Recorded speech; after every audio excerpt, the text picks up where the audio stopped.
নমস্কার। ২০২৫ সাল আপনাদের কেমন যাবে এই নিয়ে আজকে বার্ষিক রাশিফলের অনুষ্ঠানে আমি জ্যোতিষশাস্ত্রী সৌমেন ভট্টাচার্য প্রত্যেককে স্বাগত জানাচ্ছি। নতুন বছর অনেক সুখ শান্তি সমৃদ্ধি আপনাদের নিয়ে আসুক এবং সকলের সুস্বাস্থ্য কামনা করি। এবার চলে আসছি যাদের মকর রাশি, বার্ষিক রাশিফল ২০২৫ তাদের কি বার্তা দিচ্ছে চলুন আমরা জেনে নেব। মকর রাশির অধিপতি হচ্ছে শনি মহারাজ। যে শনি মহারাজের এই যে মার্গী হওয়া এবং আগামী দিনে তার যে ঘর পরিবর্তন হতে চলেছে 29শে মার্চ ২০২৫, সেখানে একটা মেজর ইম্প্যাক্ট ফেলবে। বৃহস্পতি পুরো বছর জুড়েই কিন্তু তার একটা আপস অ্যান্ড ডাউন আমরা দেখতে পাবো। বছরের শুরুতেই দেখা যাচ্ছে জানুয়ারি মাসে যদি আমি একদম রাশিফল দেখি, বৃহস্পতি আপনাদের পঞ্চমে অবস্থান করবে এবং সেখানে তার দৃষ্টি থাকবে আপনার রাশির ওপরে, আপনার নবমে এবং একাদশে দৃষ্টি থাকছে। 29শে মার্চের পরে আপনাকে দুটো জায়গায় বেশি করে সজাগ থাকতে হবে। একটা হচ্ছে আপনার সন্তানের স্থান, আপনার ব্যয়ের জায়গা এবং আপনার ভাগ্যস্থানের ওপরে কিন্তু শনির একদম সম্পূর্ণ দৃষ্টি থাকবে, অর্থাৎ পঞ্চম, নবম এবং দ্বাদশের দৃষ্টি 29শে মার্চের পরে কিন্তু আসতে চলেছে, যেটা একটা বিরাট বড় মেজর ইম্প্যাক্ট ফেলবে। আমি একে একে পুরোটাই বলছি, পুরো অনুষ্ঠানটা আপনারা দেখুন, আমি বিস্তারিতভাবে এর বর্ণনা করব। প্রথমেই আমি জানুয়ারি মাসে যদি আপনার রাশিফলের একটা পুরো গোচরটা দেখি বা গ্রহের অবস্থান দেখি, সেখানে দেখা যাচ্ছে আপনার দ্বিতীয় ঘরে শনি এবং শুক্র অবস্থান করছে, রাহু থাকছে আপনার তৃতীয় ঘরে, পঞ্চমে আপনার বৃহস্পতি, সপ্তমে মঙ্গল নিচস্থ হয়ে আছে কর্কটের ঘর, নবম স্থানে সেখানে কেতু অবস্থান করছে, একাদশে বুধ এবং দ্বাদশে আপনার রবি, আর চন্দ্র তো 2 দিন অন্তর পরিবর্তন করে তার ঘর। এবার এই যে একটা বড় ইম্প্যাক্ট 18ই মে থেকে রাহুর এবং কেতুর পরিবর্তন হবে, সেখানে স্বাস্থ্যের জায়গা থেকে আপনাকে বেশি করে বলবো আপনি সজাগ থাকুন, কারণ কিছু রোগ ব্যাধি হঠাৎ করে কিন্তু চলে আসতে পারে। যদিও আপনার 29শে মার্চের পর থেকে আপনার 7.5 কিন্তু চলে যাচ্ছে, ফলে স্বাস্থ্যের কিছু উন্নতি আপনার হবে।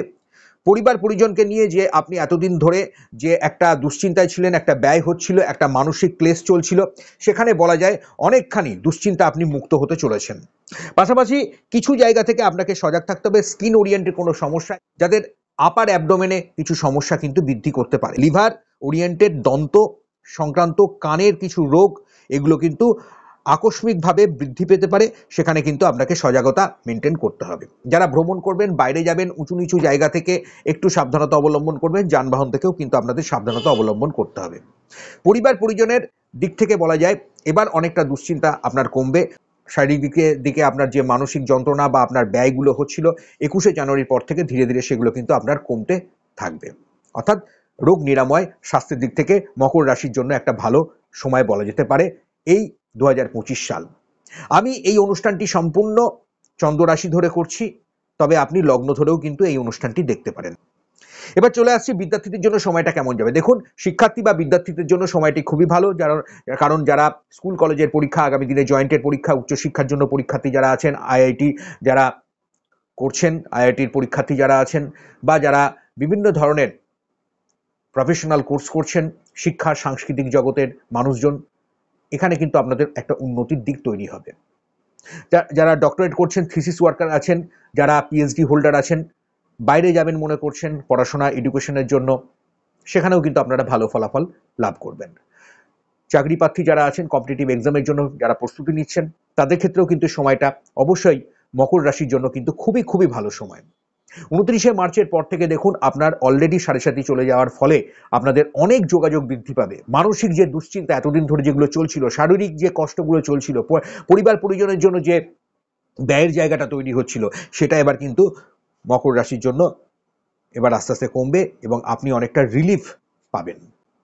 সন্তান স্থানে একটু সজাগ থাকতে হবে। প্রেম রিলেশনশিপের জায়গায় কিছু বাধা বিপত্তি হতে পারে, কোনো ভুল বোঝাবুঝি বাড়তে পারে, সেদিকে সজাগ থাকুন। আর দ্বাদশে শনির দৃষ্টি থাকবে এবং নবমে ভাগ্যের স্থানের দৃষ্টি থাকবে। সততা, ন্যায়, নিষ্ঠা এগুলো নিয়ে আপনাকে চলতে হবে, কারণ শনি আমাদের কর্মফলকে নির্দেশ করে, কর্মফলকে ইন্ডিকেট করে।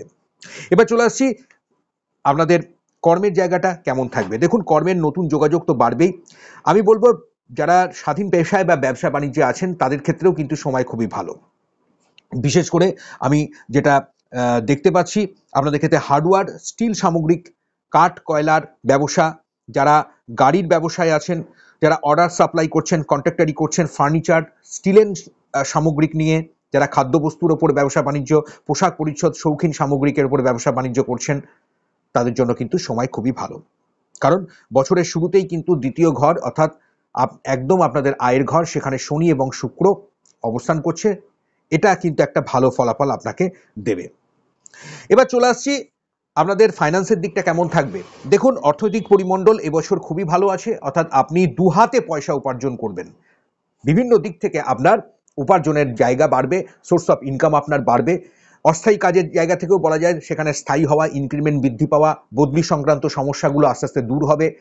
যারা এতদিন ধরে নতুন কাজের জন্য চেষ্টা করছেন তাদেরও কিন্তু একটা ভালো ফলাফল কিন্তু আসতে চলেছে, সেখানে যোগাযোগ কিন্তু আপনাদের বৃদ্ধি পাবে। ব্যবসায়িক দিক থেকে আপনাদের লাভের মাত্রা অনেকটাই বাড়বে তুলনামূলক। তবে যারা ট্রেডিং করছেন, শেয়ার লটারি ইনভেস্টমেন্ট করছেন, তারা কিন্তু 21শে জানুয়ারি পর্যন্ত একটু সজাগতা মেনটেন করুন, নাহলে কিছু লস হতে পারে। 21শে জানুয়ারির পর থেকে সময়টা আপনাদের জন্য তুলনামূলক অনেকটাই কিন্তু ভালো এবং বেনিফিট আনবেই আনবে।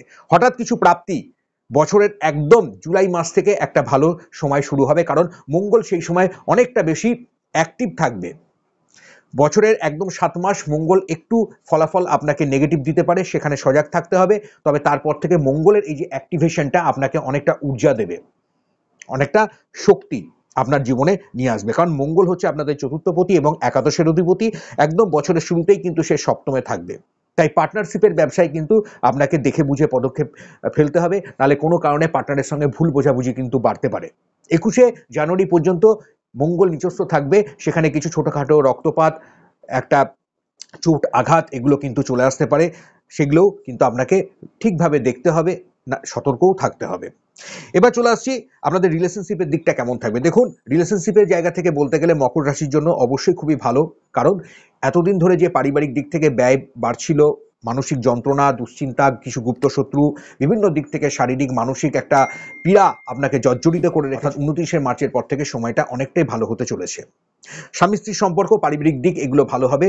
নতুন যোগাযোগ, যারা এখনো বিবাহ করেনি তাদের জন্য কিন্তু ভালো। সন্তান নেওয়ার ক্ষেত্রেও কিন্তু আমি অবশ্যই বলবো ভালো সময়। তবে অবশ্যই জন্মছক দেখে, স্বামী স্ত্রীর জন্মছক দেখে ভালো জ্যোতিষ পরামর্শ নিয়ে এগালে আপনি বুঝতে পারবেন কোন টাইমটা আপনার জন্য সুইটেবল এবং কোন সময়টা আপনার জন্য পারফেক্ট হবে, সেগুলো আপনি জেনে নেওয়ার চেষ্টা করবেন। পাশাপাশি বলে রাখছি, যেটা খুব গুরুত্বপূর্ণ বিষয় আছে, যারা বাইরে যাবেন মনে করছেন, আমি মনে করি 29শে মার্চের পরেই যোগাযোগটা আপনাদের বাড়বে এবং সেটাই আপনাদের ভালো হবে। তার আগে যদি সম্ভব হয় একটু বিদেশ যাত্রাটা এড়িয়ে যান। 29শে মার্চের পরে সময়টা আপনাদের ভালো হবে। বাইরের যোগাযোগ, বাইরের কর্ম, যারা রাজ্যের বাইরে বা আপনি আপনার স্টেটের বাইরে যারা কাজকর্ম করবেন, সেখানেও কিন্তু আপনারা ভালো ফল পাবেন। হাড়, নার্ভ এবং শিরার সমস্যা কিন্তু কিছু বাড়তে পারে, সেখানে কিন্তু আপনাকে বাড়তি সতর্কতা রাখতেই হচ্ছে। ব্যবসায়িক উন্নতি, কর্মের ভালো যোগাযোগ এগুলো কিন্তু মকর রাশির জন্য খুব ভালো ফল আনবে।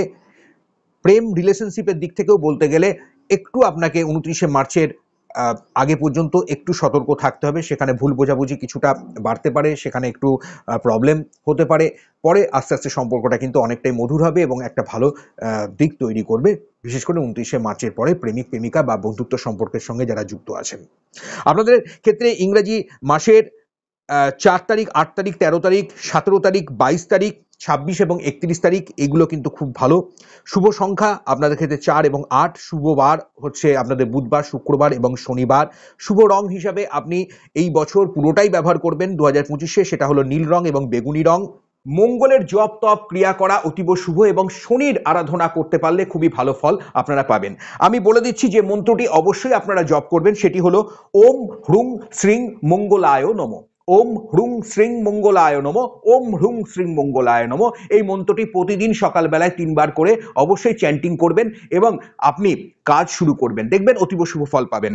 তৎসহ শনিবারটা আমি বারবার বলে রাখি, শনিবারে আপনারা কোনো পক্ষীকে, কোনো পশুকে নিজে খাবার আগে তাকে কিন্তু খাদ্য প্রদান করবেন, সেখানে দেখবেন শনির কৃপা, শনি মহারাজের কৃপা আপনাদের উপর সদা সর্বদা বর্ষিত হবে। এবং যে মন্ত্রটি আমি বলবো, এই মন্ত্রটি শনিবার আপনারা 3 বার করে অন্তত পাঠ করবেন, এখানেও ভালো ফল পাবেন। ওম ঐং হ্রিং শ্রীং শনিশ্চরায় নমঃ। ওম ঐং হ্রিং শ্রীং শনিশ্চরায় নমঃ। ওম ঐং হ্রিং শ্রীং শনিশ্চরায় নমঃ। কালো রঙের কোনো ধাগা বা নীল রঙের ধাগা মহিলা পুরুষ নির্বিশেষে আপনারা বাঁ হাতে কিন্তু ধারণ করবেন।